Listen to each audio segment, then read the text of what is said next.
Visita patrimonial a Villa Grimaldi. ¿Patrimonial? ¿Qué es un patrimonio nacional? Es aquello formado por todos los bienes de un país, un tesoro único, lleno de historia, que recibimos de nuestros antecesores.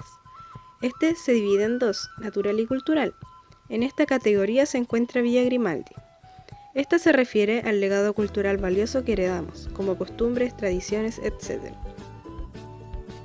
También se divide en material, que es todo lo tangible o visible, como objetos arqueológicos, muebles, etc. Al contrario, en el patrimonio inmaterial son valores intangibles de los pueblos, como leyendas, música típica, etc. En el natural, obviamente que no es creado por humanos y es generado por las condiciones del territorio, es importante ya sea por su belleza o necesidad medioambiental.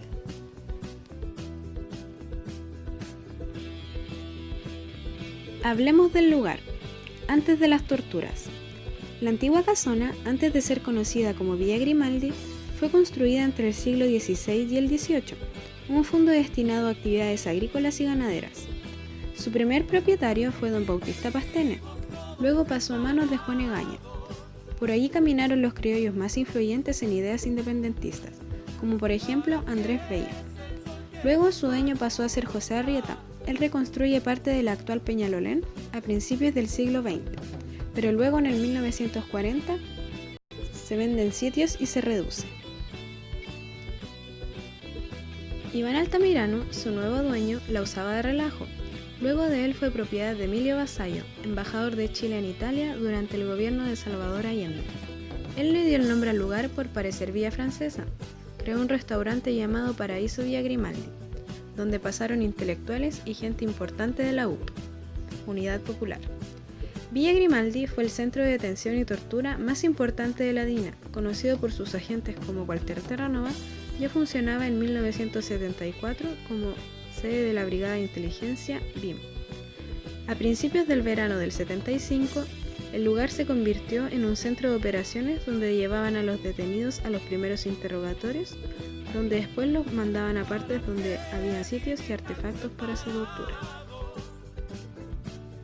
Unos años después, en el 1976, cuando la Central Nacional de Informaciones reemplazó a la DINA, con el propósito de eliminar todas las evidencias, en el 1988, Hugo Salas, director de la CNI, quería demoler, y aunque haya habido un movimiento entre Peñalolén y La Reina antidemolición, el terreno se subdividió y todo salvo el muro perimetral fue demolido. Cuando acabó la dictadura, se eliminó toda la memoria de la violación de los derechos humanos. Sin embargo, gracias a un preso sobreviviente, se pudo reconstruir con croquis y con sus testimonios del lugar. En 1994, el Estado expropia el recinto. El mismo año se dio la apertura, resultando el primer centro de exterminio recuperado de las dictaduras latinoamericanas del 70 al 80.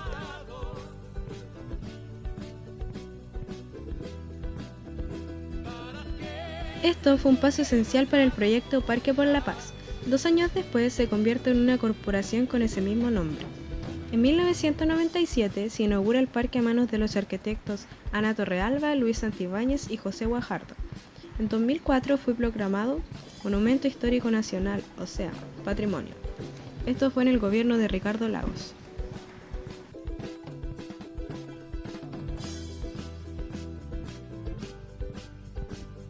La corporación se financia con el aporte voluntario de sus socios y visitantes, así también con donaciones públicas y privadas, lo que hace posible la mantención y despliegue de planes de esta misma.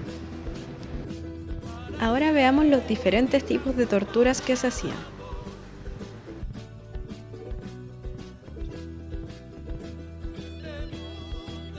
Habían distintas formas, una de ellas la casa Corby, pequeñas piezas de madera con un camarote dentro, aparentemente el lugar donde permanecían los sometidos, que eran 5, a los más intensos interrogatorios y torturas.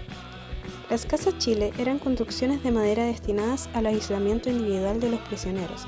Eran como closets a oscuras donde debían estar varios días, o sea, semejantes.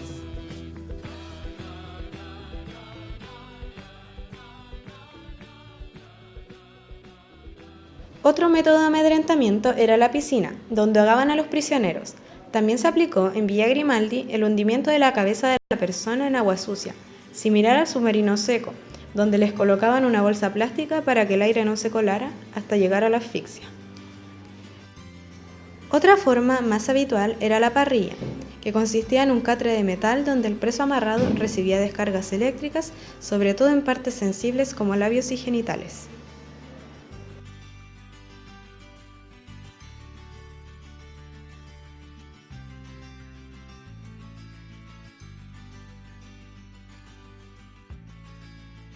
Otro método era la torre, la cual no pudimos visitar lamentablemente ya que estaba siendo restaurada. Efectivamente, como lo dice su nombre, está construida como una. En su interior habían estrechos espacios de 70 por 70 centímetros de ancho y 2 metros de alto, junto con una puerta por la que había que entrar de rodillas. Era para mantener a los reclusos en encierro permanente. Había una sala de tortura.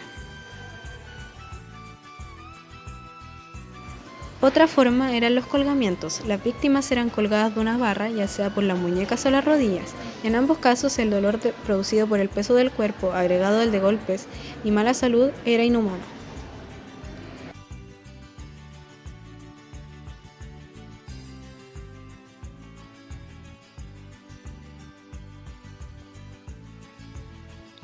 Otra de las torturas eran los golpes desprevenidos a presos vendados. Ellos los llevaban a caminar o simplemente los tomaban por sorpresa. Por esto, en honor a ellos, en la villa se hizo esta escultura, ya que el camino representaba lo único que ellos podían ver al estar en esa situación.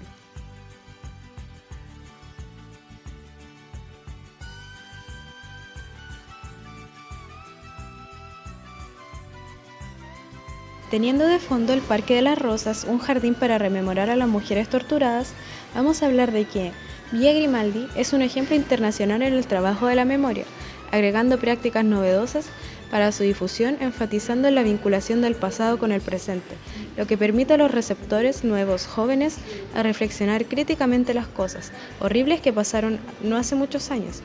Es necesario preservar y recordar para no cometer los mismos errores, que no se vuelvan a violar los derechos humanos.